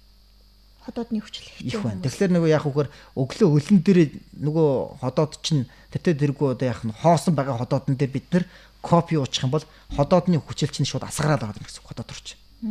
Тийм учраас эн чинь одоо нөгөө ходоодыг шархлуулах, үргэлжлүүлэх, улаалах, цочроох ийм одоо шалтгаан болдог. Хеликобактерийн амьдралын нөгөө мөчлөгтөн сайхан тусны болж байгаа. Тийм учраас кофег бол ер нь бол өдөрт бол нэгээстэй шуудаа уугаад хэрэггүй. Айл болох энэ өлөн дээр бол дэмий. Энийг бол одоо би бас ялангуяа ходоодны өвчин үүсэх эрсдэлт бүлгүүдийн бол зайлшгүй хэлэх хэрэгтэй зүйл. Энийг би өөр нэвтрүүлэг дээр ч ярьж ирсэн. Бас сонирхож үзвэл тийм ээ. За тэгвэл бас дараагийн нэг асуулт бол ходоодны шархтай үедээ шууд чацарганы тос уусан. Тэгээд дахиж дурангаар үзээд шарх нь бүтсэн гэсэн одоо дахиж сэдрэх магадлалтай юу гэсэн байна. За тэгэхээр ер нь чацарганы тос тий гэгчлэн төл зүйлүүд маань ямар үйлчлэгээ үзүүлээд одоо имчилгээ хийгээд байна вэ гэхээр ер нь бол ийм тосон бүтцтэй одоо динолч гэж байна, сукролфат гэдэг одоо энэ иймхэн эмнүүд ч яд өгөх нөгөө ходоодны нөгөө салт гэдэг биелээд нь шүү дээ. Салт нь байхгүй болоод ирэхлээр ходоод өөрөө нөгөө хүчилдээ түлэгдээд махан шаргадаад байдаг гэж ирж штэ. Гэтэл ходоодны өвчтөе хүмүүсийн салт нь байхгүй учраас өвдөддөхгүй. Тэр үед нь доргоны тос юм уу, эсвэл чацаргааны тос ч юм уу те. Тэгэл одоо энэ алмайгэл ч юм уу, иймхэн юм динол ч юм уу, иймхэн юмдаг уухлаар орж ирээд нөгөө салтын үрэг үүсдэг байхгүй. Тэгэхээр нөгөө ходоодны нөгөө махныхаа дээгүүр нэг нялж өгнө гэсэн үг штэ. Тэнгүүд чинь нөгөө ходоодны хүчил чинь тэр нялсан тэр зүйлтэй шүргэлцээд доор байгаа махаа шатахгүй гэсэн үг л дээ. Ийм үйлчлэгээр үзүүлээд нөгөө шархалсан ходоод нөгөө салстны хэмжээ багассан хүмүүс бол яд вөхөр тиймхүү юмыг уухлаар ходоодны өвдөлтөнд ханддаг. Гэхдээ бол яг бол эмчилгээ бол яг 100% болж чаддаг. Ямар эмчилгээ 100% болдог гэхээр нөгөө шархыг үүсгэсэн нөхцөл хүчин зүйлүүдийг багасгах. Хэлээд нь шүү дээ нөгөө одоо кофений хэрэглээг багасгах байна. За давсны хэрэглээг багасгах нь байна. Газтай ундаа хэрэглэхгүй байх нь тийм ээ. За мөн дээрээс нь хеликобактерийг нөгөө дамжуулдаг хүчин зүйлсүүдээс аль болох татгалзах, хонсон хоол идэхгүй гэдэг эдгээр зүйлүүдэд нэгдүгээр хамгийн сайн баримтлах хэрэгтэй болж байгаа. За дээрээс нөгөө хеликобактерийн эмчилгээ, гурвалсан эмчилгээ байгаа шүү дээ. Тэр гурвалсан эмчилгээг маш сайн төгс хийгээд за тэгээ ходоодныхаа энэ нь бол ходоодны тэр шарх үүссэн хүмүүс бол доор хаяж 3 сар бол маш хөнгө хоолно. Маш хөнгө махны хэмжээг бол махлаг хоолыг бол энэ багасгана. Энэ мах махнаас өөр яг юу гэсэн үг вэ? Та бас тодорхойлоод. За ер нь бол монголчуудын үндсэн хэрэгэл бол мах байдаг шүү дээ. Тэгэхээр нөгөө ер нь ихэнх нь бол хотоодны шархлаатай хүмүүс махыг багасгаад цагаан хоол тал руугаа буюу ногоолог хоолыг түлхүү хэрэглээд ирэхлээр эрүүлчихдээ ер нь эрүүлчихдээ. Тийм учраас 3 сар ямарч исэн махыг бол өдөрт нэг л удаа хэрэглэх зүгээр. За тэгээд нөгөө хоригдох хоолууд ч байлаа шүү дээ. Давстай цай, давсны одоо хэрэглээ давстай давс өндөртэй тэр даршилсан хоолнууд мөн газтай ундаа кофе, мөн өлөн дээрээ богч ажиллахгүй байх, өлөн дээрээ тамхитдахгүй байх гэдэг ийм хүсэлүүд чинь бол зайлшгүй хэрэгтэй. Тэг бохины хувьд бол яг манайхан бол ягаад богч битгэж ажиллах гэдэг нэхэр нөгөө богч нь яд өгөхөр бид нар чи бохож ажиллана шүү дээ. Хоол эцсийн дараа бохож ажиллаж байгаа юм чи баг 20-30 минуттай 2 цаг 3 цаг ажиллаж явж идэв шүү дээ. Баг бүтэн өдөржингөө заримдаа бүтэн өдөржингөө залцсан явж идэв тийм. Тэгтэл яд өгөхөр нөгөө богч ажиллаж явах үед чинь нөгөө бид нарыг ирүү ажиллана да ирүү ажиллаж байгаа гэдэг чинь ирүүний одоо энэ болчирхай шүлс маань ялгарна гэсэн үг. Шүлс. Тэгтэл хүн бол цаанаасаа байгалаасаа бүтээгдэхтэй ирүү ажиллаж байгаа цагт бол заавал ходоодны булчин ходоодны шүүрд ялгарч ёстой гэдгийг бол одоо цаанаасаа ингээд бурхан зээцсэн. Тэгээ чи бодохоор бол яг ингээд амандаа нэг юм ажиллаад ирэнгүүт чинь яд өгөхөр тэр доор байгаа чиний ходоод чинь хоол орно гэж хүлээгээд байдаг юм шүү дээ. Хоол орж ирнэ гэж бодоод ангаагаа сууж идэх нь одоос чинь. Тэгэл нөгөөд чи хоол орж ирнэ гэж бодоод хүчлийн ялгаруулаад хөрх юм бэлдээл нэг байгаад шүү дээ. Тэгэл харамсалтай богч ажиллаж байгаа хүнд яг нь хоол орж ирэхгүй. Хар шүлсэл орж ирнэ, өлөн хар шүлсэл. Тэгэхээр чи нөгөө ходоод чи нөгөөд чи ойлгохгүй. Хоол орж ирэх нэ гэж бодоод л байгаа юм шүү дээ. Чамаа эрүүгүйж ажиллаж явах тэр хооронд. Тэгэхээр нөгөө ходоод чи өөрөө хүчлээ ялгаруулаад байгаад гэсэн үг. Хоосоо одоод энэ хүчил ялгаруулаад байна шүү дээ. Тэгэхээр нөгөө өлөн буюу одоо байх тэр үедээ бид ингээ богч ажиллаад байхаа зэрэг хүчилдээ өөрөө ходоод нь буцаад махан түлхэж эхэлдэг. Тийм учраас хоол унд идэж уусны дараа бол нэг ойролцоогоор нэг 15 минутаас 20 минутаас дээш бол богч ажиллаад димэдэ. Тийм болохоор одоо ийм хүү зүйлийг бол баримтлах хэрэгтэй шүү. За бас дахиад нэг асуулт ирсэн байна. За энэ асуултыг асуугаад хоёлаа бас ярианыхаа сэдвүүг оръё тийм ээ. За хеликобактерийн шинжилгээ өгөөд 25-аас 30 гэж гарсан. За энэ нь бол хэр аюултай юм бэ? Ийм уугаад зүгээр болох болов уу гэсэн. 25-аас 30-од болж л шүү дээ. Боломж юм байна. Тэ заавал ийм уугаад шаардлага байхгүй. Яг одоо боломжийн нэг хэдэн. Ер нь бол боломжийн бол тэгэл 25-аас 30 байдаг шүү дээ. Тийм. Тэ одоо энэ хеликобактер бол цуснд үдцсэн байгаа байдлыг одоо хараад би ойлгоод байна л да. Тэгээ ер нь хүмүүсийнх бол 120, 170, 200 тэрэл болтол явж идэг. Тэгэхээр манайхад ч ерөөсө хеликобактертэй юм бол ийм ууныг ойлгочдөг. Гэтэл чи хеликобактер хүн болгон хавдар тусахгүй байна гэж би яриад шүү дээ. Би хеликобактер дээр миний ходоод өвдөхгүй, шархлахгүй, улаахгүй ингээ яваад байна гэж ярьж байна. Тийм хүмүүс миний одоо хэлээд байгаа нөгөө амьдралын хэв маягийг болоод ярьсан зүйлүүдээс маань аль болох татгалзах, багасгах шаардлагатай болчих. Ямар хүмүүс хеликобактерийн эмчилгээг шууд эхэлж хэрэглэх ёстой гэхээр ер нь бол манайхны цусны шинжилгээгээр хеликобактерийг үзээд байдаг нь жоохон буруу буруух. Цусаар үзэх хамгийн буруу одоо арга шинжилгээний арга болчиход байгаа юм л да сүүл үед. Бид нар одоо захын дүүр дээр очиж цусны шинжилгээр үзэхээр хеликоптер нэг өндөр гэрчлээ яана пуфа гэдэг штэ. Гэтэл тэр чин цусаар үздэг шинжилгээ маань юуг бол хардаг вэхээр хеликобактерийн халдвар хэдэн хувьтай байна вэ гэдгийн эсрэг үүссэн эсрэг бий гэдэг тэр тусгай дархлааны системийн тогтолцоогоор л үздэг шинжилгээний арга чинь цусны шинжилгээний арга. Гэтэл эмчилгээ хийлгээд дуусны дараа дахиад тэр нөгөө цусны доторх ядар эсрэг бий гэдэг байгаа зүйл чи үлдчихдэг байхгүй. Тэнгүү чин дахиад нөгөө 100% байждаг. Тэнгүү манайхаа чи болохоор энэ одоо хааши хеликоптер энд үхдэг юм бах та гэд төөрөгдчихд. Тэгээ дахиад нөгөө мө хеликоптер эсрэг антибиотик юм. Амоксилин, клоротромицин тийм ээ. Тэгэл одоо цаашлал одоо нөгөө омефиризол гэдэг одоо энэ гурван төрлийн залангуяа тэр амоксилин, клоротромицин бол маш өндөр антибиотик. Энэ антибиотик уужгаад эмэгтэйчүүд нь үтрэний мөөгөнцөр тусчдаг. Эрчүүд нь бэлгэрхтний мөөгөнцөр тусчдаг. Тийм учраас энэ одоо антибиотик бол аюултай антибиотик. Энийг шууд одоо эмийн сангаас аваад ууна гэдэг бол бас эрсдэлтэй шүү хүмүүсээ. Тэгээд дараа нь эн чинь намтгай болчихно. Тэгэхээр бид нар ямар шинжилгээ хамгийн одоо үнэн бодиттой байдаг вэ гэхлээр амьсгалын сорил буюу үлээлх шинжилгээ хамгийн одоо бодит шинжилгээ байдаг. Одоо үлээн гэхлээр одоо юу гэдэг амандаа ингээд юм өрмөц юм одоо дагаарын шар шиг зүйлүүд л да. Тэгээд тэрийг одоо шахангууд тэр хайрцаг руугаа нөгөө бидний ходоодноос хеликобактерийн ялгардаг уриаза гэдэг тэр өрмөц хийм бодисыг тоолоод тэгээд ходоодны доцор хэдэн зуун орчим сая тооны бактери байгааг тэр дуудчлаа гаргацдаг. Хамгийн сүүлийн үе юм бол шинжилгээ байгаа. Тэрийг бол одоо Happy Veritas гэдэг эмнэлэг одоо хийж байгаа та бүхэн одоо мэдж байгаа. 3 дугаар эмнэлгийн зүүн талд тийм ээ. Баруун талд нь байдаг Happy Veritas оншилгооны лаборатори байдаг. Тэрэнд бол одоо очоод хеликобактерийн үлээлх сорилыг хийж үзнэ. Энэ бол хамгийн зөв одоо шинжилгээний арга. Энэ бол одоо бас хувь хүндээ ч гэсэнтэй амар цусмсаа гаргахгүй тийм ээ. За хоёрдугаарт нь яд өгөхөр нөгөө дурн шинжилгээ хийгээд ходоодноос арчтас аваад тэрийг микроскопт харж хеликобактерийг нь хардаг. Энэ шинжилгээ бас их номер 1 шинжилгээ байна.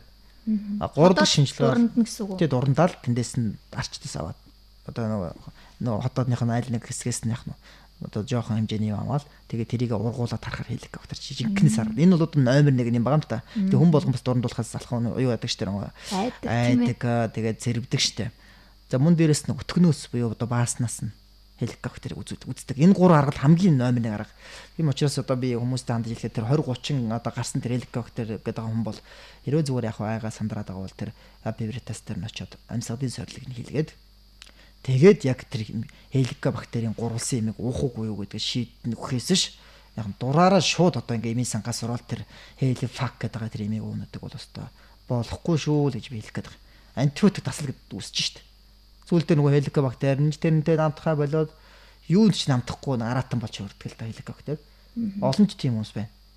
Та одоо нэг амоксилин уухад л тэрнт чинь нөгөө хеликобактер чинь таслуулаад дараа нь амоксилинхаа намтгаа болчихно. Тэгээ илүү өөр клоротромицин, эритромицин төрлийн хүн төрлийн антибиотикууд дарагддаг тийм аратан болж өрдөг л да. Тийм учраас та нар манай дээр шууд антибиотик уухыг бас айлуулах одоо багасгаарай л хэлэх гэдэг.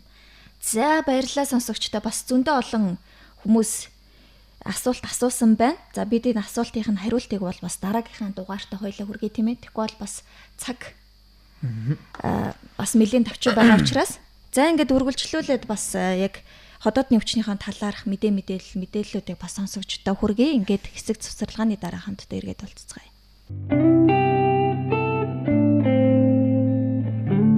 Та эрүүл мэндэд хэр анхаардаг вэ?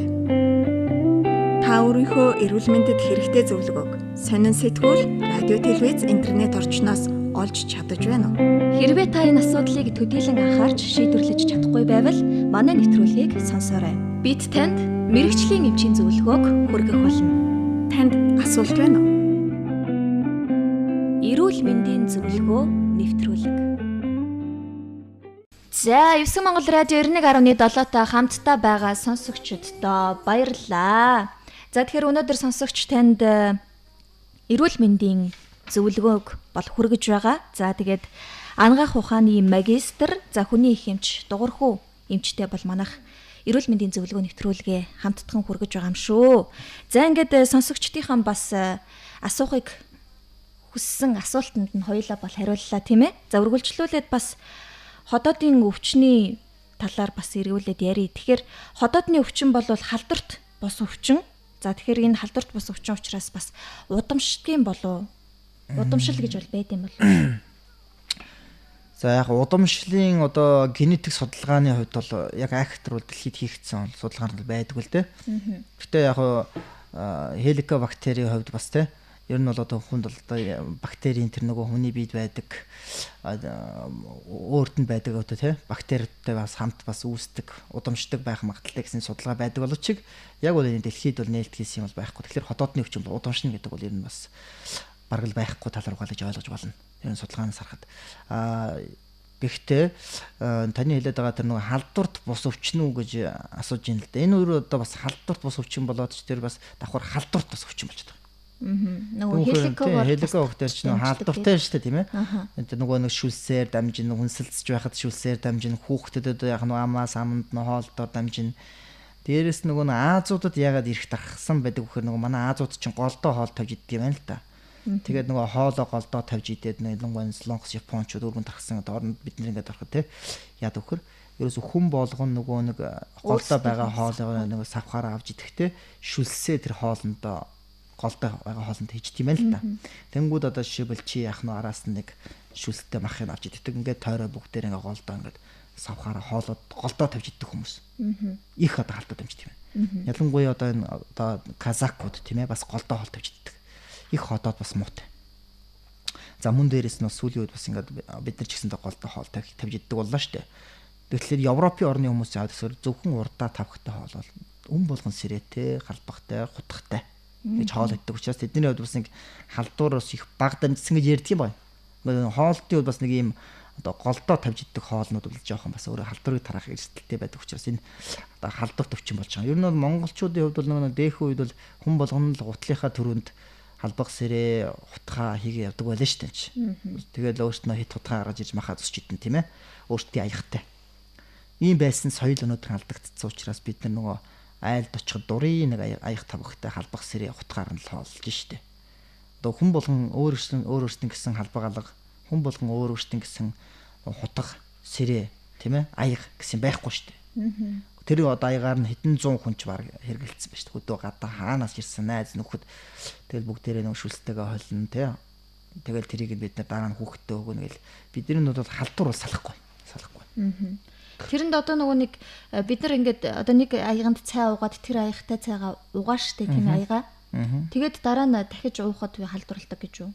Ер нь бол бид нар дутуу цэвэрлэгээ хийвэл алдаад амжина л да. Гэхдээ сүүлийн үед бас нөгөө нэг фери янз янзын тэр одоо хүчтэй угаалгын шингэнүүд гарснаас бас харцсан гайгүй болсон л доо. Гэхдээ л одоо энэ би гуанзны энэ одоо тавг аягнуудыг энэ одоо зэвлүүд бол бас яг бүрэн цэвэрлэгээнд орч чаддаггүй юу би бас жоох хэрэгэлцээд байдаг учраас гуанзны тэр халбах сэрээ аяг тавг тэр бол эрсдэлтэй л дамжуулах хүчин төлөд байгаа юм да. Тийм учраас аль болох өөрөө гэртээ хоол идээгээд байгаа чинь бас учиртай. Өөрсдийн аягтай бай. Ажил дээр ч гэсэнтэй. За бас үргэлжлүүлээдээс хотоодны өвчний шинж тэмдэг гэж байдаг. Энэ шинж тэмдгийг бас яг энгийнээр одоо яг миний энэ өвдөд байна. Яг энэ хотоод л бахта гэдэг тийм шинж тэмдэг энгийнээр мэдхэд. За тий хотоодны өвчтний одоо хамгийн ихний илэрдэг шинж тэмдэг бол ерөөсөө л хүн бол яадаг ах хөр хэхрүүлдэг. Хоол шингэхгүй шүү дээ. Хэхрүүлдэг. Хидс цардайдаг. Тэр нь цардаагаад.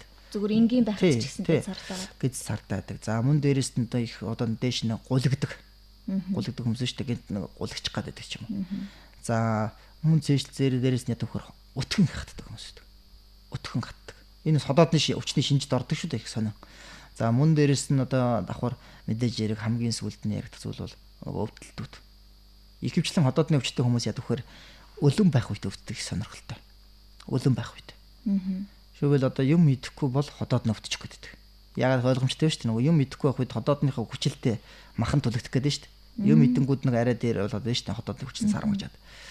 Өлөн байх үед өвдөх нь бас хотоодны их өрмөц шинжүүжд ордог шүү. Одоо яг энд өвдөд нэг хорсоод тий одоо нэг халууд үгээл тийм ээ. Нэг өвдөд хорсоод юм ингээд өрмөц шинжүүд өгөөд байна шүү дээ. Ийм шинжүүд орно. Тэгээд бүр цаашлах юм бол яд өгөхөр бүр ингээд эвкрэд өчдөг. Эвкрэд өвдөн. Тэгэл өвдөд яваад идэх. Тэгээ бүр энэ цаашаа хүндрэх юм бол яд өгөхөр тухайн хүний маань өтгөн хар өнгөтэй гарч идэг. Өтгөн хар өнгөтэй. Энэ юу гэхээр зэрэг ходоодноос цус алдаад тэр алдсан цус нь доошо нарийн бүдүүн гэдсэнд орж өтгөнд очихдоо тэр цус нь өөр хар өнгөтэй болгосноор өтгөнийг хар өнгөт болгодог. Тэр яг өтгөн чинь яг нэлийн хүнд ходоод нь өвдөг хүний хувьд бол өтгөний өнгө хар өнгөтэй болсон гэдэг. Тэрний үгээр таны ходоодноос чинь цус алдаж эхэлж ий шүү нөхөр минь гэдэг мэдээлэл өгч хамгийн хүнд шинж тэмдэглэл дээ. Хүндэн гэсэн үг юм тийм ээ. Тэгээ бүр хүндрэх юм бол яг нөгөө ходоод нь цоороод цус алдалт болол тэр хормын төдийд л ухаан алдаал арьсан цонхыг цайгаал даралт нь унаа шокт ордог. Ийм одоо юу юм. Тийм учраас хамгийн ихний шинж тэмдэг бол хоолчин шингэхгүй байх, цардах, гэдэс дүүрэх тийм ээ. Энэ шинжүүдийг яг эмнэлгийн нарчтаар бол би чам шинж гэж нэрлэдэг л дээ. Иймэрхүү хөнгөн байдлаар л. Манайхан бол ходоод өвдөхөөр л эхэлж болоод шүү дээ. Үгүй. Үүний наа чинь хоолчин шингэхгүй байна, өдгөн чин гатаад байна тийм ээ. Гулигаад байдаг тийм ээ. Одоо цардаагаад байдаг ч юм уу. Иймэрхүү шинжүүд, бөөлччүүд юм иймэрхүү шинжүүд илэрж ивэл ходоод өвчтэй болжээ. Ямар нэгэн байдлаар. За мөн дээрээс нь яг зүгээр хүмүүс залуучуудын хувьд яриад хахаар ходоод муутай хүний нүүрэн дээр нь их юм гардаг тийм. Эликобактертэй хүний нүүрэн дээр их юм гардаг гэж ярьдаг. Ер нь бол бас энэ бас нөлөөтэй зүйлүүд ордог. Ер нь арьс их одоо гэмтдэг тийм ээ. Арьс их бохирдолтой болдог шалтгаан бол бас энэ ходоод муутай хүмүүс илэрдэг л дээ. Тэгэхээр бас энэ ходоод энэ дотор ихтэй эрүүл байгаа хүний арьс их гос гоё байдаг. Энэ бас. За яг манай монголчуудын хувьд бол ходоодны өвчнөөр өвчүүлж байгаа хүмүүсийн яг хэдээс хэдэн насны хувийг нь яг дийлэн хувь нийцэлж байна. За ер нь бол одоо баг ялах гэд хэцүү болчихлоо дөө бэлж 5 6 насны одоо 5 6 дугаар ингээ хүүхдүүд л ходоод нь цоороод ихнэл хэстэй ингээ хүрээд ирчихэж байна гэж ярьж байна тийм ээ. За ер нь гэхдээ яг массаар харахад бол 30-аас 40 тийм ээ. 40-оос 50 насны улсуудад л хараад хахад ходоодны хор тавдар их тохиолддог. Мөн дээрээс нь ягаад нөгөө 20-оос 30-30-аас одоо 40 насны хүмүүс байж ихээр нөгөө Солонгос яваад ирсэн нөхдүүд ходоодг болоод ирж байна. Их сонио. Яагаад тэгж байгаа юм бэ? Тэгэхээр энийг бол яг тайлбарлахад бол нэг Солонгост очиод нэг залуучууд маань дандаа нөгөө амталсан олон төрлийн амтлагчтай хоол идэх юм байна. Жишээлбэл тэр олон төрлийн амтлагч нар дунд бол дандаа давс их байдаг. Давс. Тэр бүх одоо янз янзын одоо тэр жиюг гэдэг юм уу тийм ээ. Тэгэл одоо тэр нөгөө докторатын ч гэх юм уу. Тэр хоолнууд бол ерөөсөн маш их давс, маш их халуунах байдаг. Энэ яд өгөхөр нөгөө Солонгост очиод бид нар 5 жил болоод ирэхдээ ходоодны шархлаатай нэг ходоод нь цоорцсон хавдартай бол ирж байгаа юм л да. Тиймээс магадгүй Солонгос явах гэж байгаа тэр залуучууд би хандж хэлэхэд айл болох тэдний тэр хоолыг бол сайн гэд бас идэж болохгүй шүү. Айл болох тэр амтлагчийн баг хэрэглээ. Хөнгөн тэр хоолыг идэж бай. Хөнгөн хоолыг. Хэлээд нь шүү дээ би өмнө Солонгос ус дэлхийд өвчлөлөөрөө нэгт байдаг гэж. Ходоодны өвчнөөрөө. Гэхдээ тэд нар нас оролтаараа болохоор Монголын яг нь доор байдаг. Яг тэд нар өндөр хөгжсөн орон учраас нөгөө цаг тухайд эмчилүүлждэг. Гэт нөгөө Солонгост очсон нөгөө залуучууд чинь мөнгө хураах гээд нөхдүүд юу эмчилгээ. Одоо эмчилүүлж чадахгүй шүү дээ чи. Мөнгөө өөрснөөсөө нуугаад бэлээ хоол идэл хөрөх юм. Хамгийн хямд гэсэн хоолыг идэл явж байгаа хүмүүс шүү дээ. Тэгэхээр энэ хүмүүстэй хандж хэлэхэд нөгөө тийшээ яваад ирэхдээ ходоодгүй болоод ирвэ. Олон зуун мянган хүн тэгж ирж шүү. Тийм учраас та нар тэр даршилсан ногоо хоол тэр янз бүрийн одоо Солонгос амтлагч нартай хоолыг бол баг хэд. Тэгээ Солонгос хоол руу сүүл их шуурдаг болоод бид нар чинь гэртээ их Солонгос хоол хийж иддэг боллоо шүү дээ. Энэ чинь бас эрсдэлтэй шүү нөхдүүд минь. Бид нар бол яг өвдсөн хойно нэмчилж чадахгүй байгаад байгаа нөхдүүд шүү дээ чинь. Тоохгүй чадахгүй эмчилж чадахгүй нэг бол хайнга. Солонгосчууд бол арай өөр мэдлэгтэй хүмүүс шүү. Тэд нар чинь өвчлсөн хойно яахаа мэддэг хүмүүс шүү. Тэдний дагаж хэрэг галууд дөрөж хөлөө хөлдөн гэх юм болохгүй. Тэгмээ Солонгос хоол иддэг нөхдүүд бас хандж хэлэхэд би бас тэр амтлагч ялангуяа тийм олон төрлийн хоолнд бол хольж идэх нь бол жоохон цохимжгүй байдаг юм шүү гэж хэлдэг. За тэгэд энэ ходоодны өвчин маань ерөнхийдөө бас яг ийм 100% идэх тийм магадлал хэр байдаг юм бол мэдээж хэрэг аливаа өвчин бол одоо эмчлэгдэхтэй юм 100% эмчлэгдэж байхгүй л дээ. 100% эмчлэгдэж байхгүй. Харин 90 орчим хувьтай ч юм уу те 95 орчим хувьтай бол эмчлэгдэнэ. Яагаад тэгэхээр хүний идэрхтэнд чинь нөгөө нэгэнт эргэшгүй өөрчлөлт өгсөн бол буцаад яг хэвэндээс яг сайхан очиж байдаггүй. Ходоод нь шархалсан хүн яад үхэр шархалсныхаа дараа идэгсний дараа тэр хүний ходоодонд сориг үлдчихэл таар. Та нар бид нар одоо ингээ батг гарахлаар батгаар шахахаар сориг үлддэг үстэй. Чи идэгсэн ч гэсэндээ нөгөө яг 100% хэвийн бүтц рүүгээ эргэж очтгоотой адилхан хүний идэрхт яг л тийм байдаг. Танд бол хорвоо дээр тийм ээ та бол ер нь сэлбэггүй ирсэн гэж бодож байна. Ямар ч сэлбэггүй нэг ходоод, нэг элэг, нэг зүрх тийм ээ. Ийм их сэлбэггүй ирсэн хүн учраас биднэрт бол одоо нөгөө юм маань эвдрэхэд буцаж хэвийн байдалд орнож байдаг. Харин яаж буцаад нэг 90 орчим хувьд нь нөгөө хэвийн үйл ажиллагаанд нь оруулах вэ гэдэг тал дээр л явагдана. Тэгэхин тулд нөгөө хүн маань эмчээс шалтгааллах зүйл бол 10% л байна. 10%. Тэрний юу гэхээр эмч нөгөө эмийн чинь бичиж зөвлөн тийм ээ. Ийм тийм байна гэж гаргана. Та гараал ерөөсөө тэр одоо ходоодоо яаж өвчлүүлэхгүй байх вэ гэдгийн тулд адаглаад сэтгэл зүгээс эхэл. Сэтгэл зүгээс эхлэхээр зэрэг хүн стресст тусам ходоод шаргалж идэг. Жишээлбэл одоо би одоо бас Германы эрдэмтдийн судалгааг ярихад бол хоёр хулганыг туршилтын одоо тэр ийм одоо хоргон дотор байлгаад нэг хулганыг нь болохоор яасан гэхээр байнгын үргэлжийн дарамттай гэрлийн асаагаал тийм ээ нөгөө хулганы ч унтуулахгүй гүйлгээл харайлгаал тэгэл биеийг ингээд янз янзын юмар хатгаал тэр хулганы хувьд их зохимжгүй тийм их стресстэй болгосон.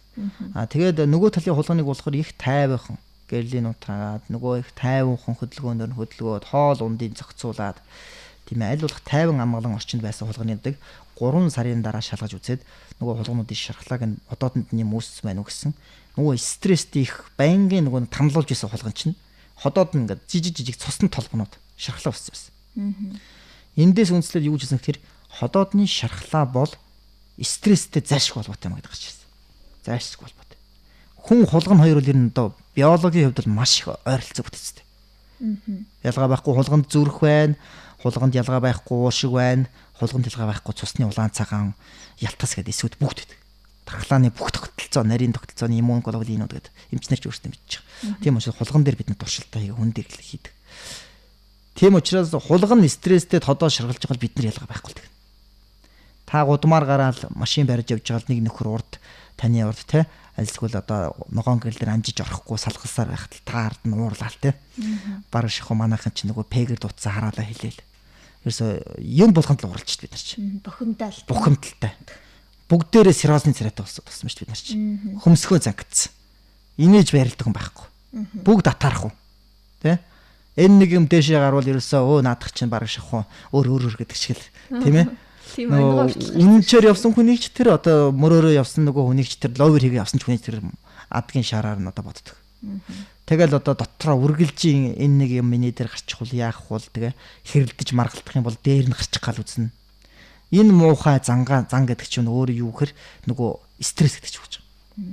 Тэгэхээр та тэр хүнийг магадгүй хэрэлдээд доромжлоод дийлээд тийм ээ одоо нөгөө залуучдын хэлээд байгаагаар яг нь хэл амаараа дийлээд дийжлээд чадах юм бол та өөрийг ялцсан юм шиг боддог боловч бод байдал дээр таныг яг ингэж байх тэр агшинд чинь тархинд чинь адреналин гэдэг төрлийн даавар ялгараад тэр адреналин гэдэг дааврууд бөөрнөөс очиж тархинаас одоо кортикотропин ялгараад тэр нь бөөрөн дээр очиод адреналиныг ялгаруулж адреналин нь өөрөө эргүүлээд тэр нөө цуснд орсноор ходоодны хүчлийг асар хэмжээтэйгээр асгаруулж идэг ходоодн дотор.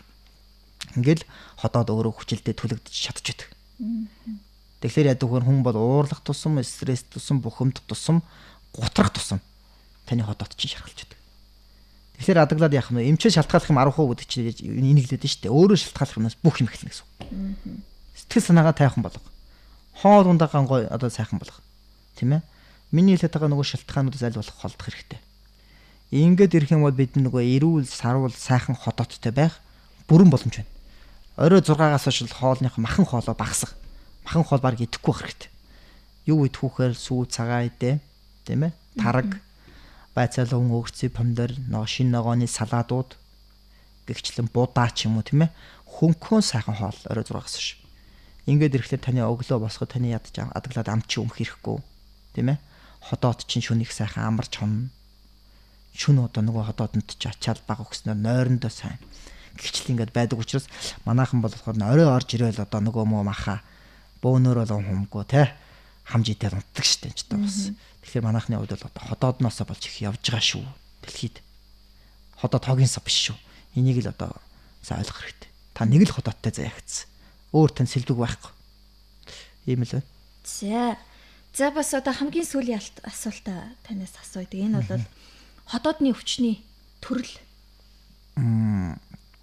За ходоодны өвчний төрөл гэж ярил одоо энэ бол одоо амгаах ухаан тал руу бол олон төрлөө байгаа. Пепсины шархлаа гэдээ байж юм тийм ээ. За мөн цаашлах юм бол алкогольны гастрит одоо бүр архины гаралтай хүртэл ингээл ороо явчихж байна. За цаашлах юм бол одоо бүр хотоодны хавдарн, шархлаа, улаалтан тэдэн зэрэгтэй хаваагд явцдаг гэдэг олон төрлийн шалтгаан байгаа л да. Гэтэ яг зүгээр би шалтгаануудаас хэлэх юм бол за яг сонирхолтой байдлаар гэх юм бол алкогольны гастрит буюу архины гаралтай хотоодны шархлал их бас зөвхөн тохиолддог шүү. Жишээлбэл одоо арх уудаг хүний хотоод нэг шархалдаг. Үрссэн байдаг, улаасан байдаг. Энэ юу гэхээр архич нь өөрөө их хүчлэг шингэн шүү дээ. Тэр хүчлэг шингэнийг бид нар уух үед нөгөө хотоод бол өөрөө их өвөрмөц байдаг нэг онцлог нь юу гэхээр хотоод өөрөө архийг шимж авдаг хэрэгтэй байна. Шимж авдаг. Их сонин. Өөр имийг шимдэггүй байж архийг өөр шимэддэг. Тэгэхээр чи үгсгүй хотоодд ч уусан архич нь уулын бол нарийн гисгээд тэр нь 4.5 м орчим урт үргэлжилж байгаа турбаа гуурсандаа шимэгдэх хэрэгтэй байтал өөрчлөгөө шимээд. Хотоод ч өөрөө шимээд байдаг байна шүү дээ. Нөгөө архич өөрөө тийм өвөрмөц бүтцтэй байна. Тэгэхээр тэр үед яд вөхөр нөгөө хотоод ч архигаа шимжих үедээ өөрөө гинтчдэг. Тэр хүчлэг шүүрэлтэн. Ингээд яд вөхөр хотоод маань шууд хан нь улаагаал шууд тэр ханнаасаа улаасан хэсэг нь шархалсан хэсэг маань хавдралуу шилжих юм уу цоорох. Ийм байдал байдаг учраас ер нь одоо манайхны хувьд одоо хараад үзэхлээр гадны орнуудын хувьд л арай өөр шүү дээ 100 грамаар нуугаад ядаж нэг одоо стандарт хэмжээгээр нууж шүү дээ. Манайхан байхгүй шүү дээ. Дөрөв одоо бараг шиг худалчунд нь 2 залуугийн голд 75 бол байна. Ууж шүү дээ. Уучаал дахиад. Тэгээ манай ангийнхны 10 жилийн уулзалт босгоод л одоо тэгэл 5 хүүхдийн гол 475 барьсан сууж байгаа юм.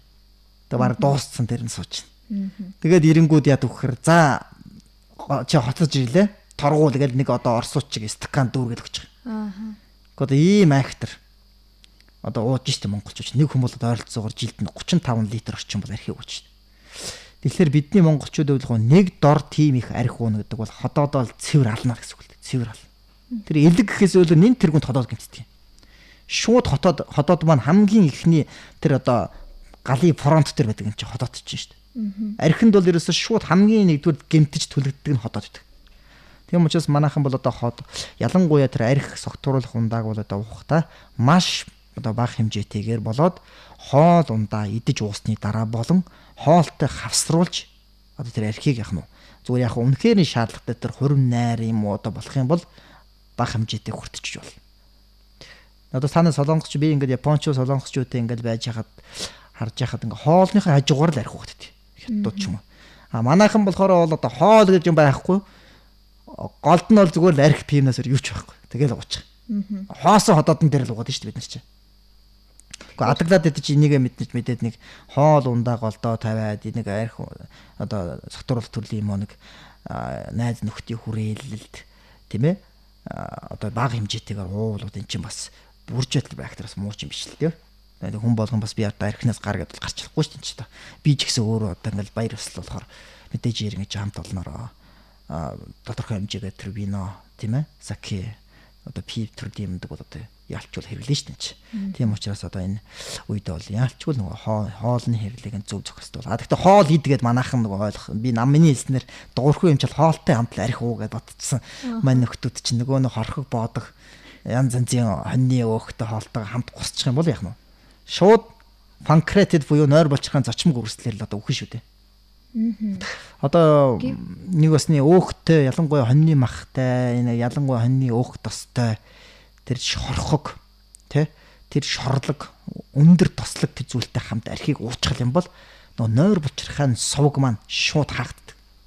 Тэгснэ нойр булчирхаа гэдэг эрхтэн маань өөрөө асар их хүчидлэг шатаах ч юм уу ялгаруулдаг тэр юм маань өөрийнхөө эрхтэн түлээл нойр булчирхайн зочмог үрсэлд ороод газар дээрээ нас урах юм уу эмнэлэгт ирээд комын байдалд сэхэнд ер нь бол 90 орчим өмнө нас ордог л да. Тийм ба. Тийм учраас нөгөө хоолтой ямар архийг холих уу гэж бас учиртай байна шүү дээ. Өөх тустай хоолыг бол холихгүй шүү дээ. Одоо энийг бас залруулж хэлэхгүй бол одоо мань нөхдөд чинь одоо хоолтой л гусчих бол хамаагүй бодчихвол тий бас болохгүй тийм ээ. За ийм байна да ерөнхийдөө бол. За Эвсэг Монгол радио 91.7-той хамтдаа байсан сонсогчдод баярлалаа. За ингээд өнөөдөр бол сонсогчдод ходоодны өвчний талаарх за ходоодны бүтэц за мөн хаана байрладаг вэ? За ходоодны өвчнөөс хэрхэн урьдчилан сэргийлэхийн тулд та яах ёстой вэ? За хамгийн эхлээд бол тийм ээ давслаг бүтээгдэхүүн давс бол хэрэглэхгүй байх ёстой. За дараа нь бол одоо хеликобактер гэдэг те энэ хеликобактераа бол устгах ёстой. Гэх мэтчлэн зам аярх дарсны төрлийн зүйлийг бол хэрэглэхгүй байх ёстой гэх мэтчлэн маш олон зүйлүүдийг дугуйрхүү эмч маань бас та бүхэндээ хүргэлээ. За тэгээд дараагийн дугаартаа бол таргалалтын талаар хэрхэн бас таргалахгүй байх вэ? За тэгээд бас юунаас болж одоо таргалалт маань үүсээд байна вэ гэдэг асуудлын талаар бол сонсогч та бүхэндээ ярих юм шүү. За тийм учраас дараа 7 хоногт ярих хүртлээр та Facebook хуудас болох Эвсэг Монгол пэйж рүү за мөн www.evsegmongol.cg-ийн за тэгээд 70 14 20 66 гэсэн утас руу холбогдоод өөрийнхөө бас таргалалттай холбоотой манай дугуйрхүү эмчээс асуух асуултаа бол асуух боломжтой юм шүү. За ингээд өнөөдөр сонсогч та бүхэндээ хотоодны талаарх мэдээллийг хүргэлээ. Та эрүүл мэндэд хэр анхаардаг вэ? Та өөрийнхөө эрүүл мэндэд хэрэгтэй зөвлөгөөг сонин сэтгүүл, радио, телевиз, интернет орчноос олж чадаж байна уу? Хэрвээ та энэ асуудлыг төдийлөн анхаарч шийдвэрлэж чадахгүй байвал манай нэвтрүүлгийг сонсоорой. Бид танд мэрэгжлийн эмчийн зөвлөгөөг хүргэх болно. Танд асуулт байна уу? Эрүүл мэндийн зөвлөгөө нэвтрүүлэг.